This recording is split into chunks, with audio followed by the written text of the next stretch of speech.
Good evening. We begin tonight's report in Kyiv, Ukraine's battered but unbroken capital. On August 28, 2025, Russia launched one of the largest single assaults in recent months.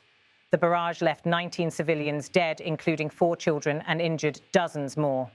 The scale of the destruction is being described as unprecedented, even in a city hardened by more than 3 years of war. Rescue teams worked throughout the day, combing through collapsed apartment blocks, burned out vehicles, and twisted steel.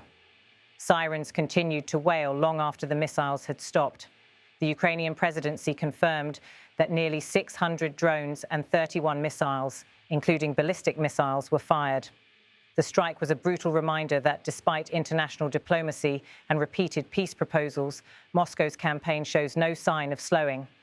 President Volodymyr Zelensky addressed the nation, delivering both facts and condolences. In his own words, rescue operations continued throughout the day at several locations in Kyiv, clearing debris after the Russian strike. It was one of the largest strikes. There were almost 600 drones and 31 missiles, including ballistic missiles. As of now, 19 people are known to have died in Kyiv, including 4 children. My condolences to all their families and loved ones. Zelensky's voice, weary but defiant, underscores the staggering human cost. The images from Kyiv show emergency workers pulling survivors from rubble, families huddled in makeshift shelters, and children's toys lying scattered among the debris. For Ukrainians, these tragedies are now daily reality. Yet this particular strike stands out, not just for its sheer size, but for what it signals, that Russia remains committed to total war. Moments later, Zelensky's tone sharpened. He framed the attack as a warning to the entire world. He said, "This strike clearly demonstrates that Russia's goals have not changed. They want to wage war, striking not only our people, but also our cities and communities. Russia is now striking everyone in the world who wants peace. This is a strike against Ukraine. This is a strike against Europe. It is also a strike by Russia against President Trump and other global actors." With these words, Zelensky widened the scope of his warning. This is not just Ukraine under fire, he argued. It is Europe and, by extension, the global order. His reference to US President Donald Trump and other international actors highlights Kyiv's view that Russia's war is a challenge to the very idea of peace. Military analysts note that the combination of drones and ballistic missiles represents a deliberate tactic, overwhelming Ukraine's air defenses, exhausting ammunition supplies, and spreading terror. It is a strategy designed not only to kill, but to demoralize. Since Russia's full-scale invasion in February 2022, Kyiv has endured dozens of major strikes. Apartment blocks, power grids, hospitals, and even schools have been targeted. Each assault is part of what Ukrainian officials call a systematic campaign of terror. International law prohibits indiscriminate attacks on civilians, but repeated investigations by UN agencies and human rights groups have documented patterns that may amount to war crimes. Today's attack, killing 4 children, echoes some of the darkest chapters of this war.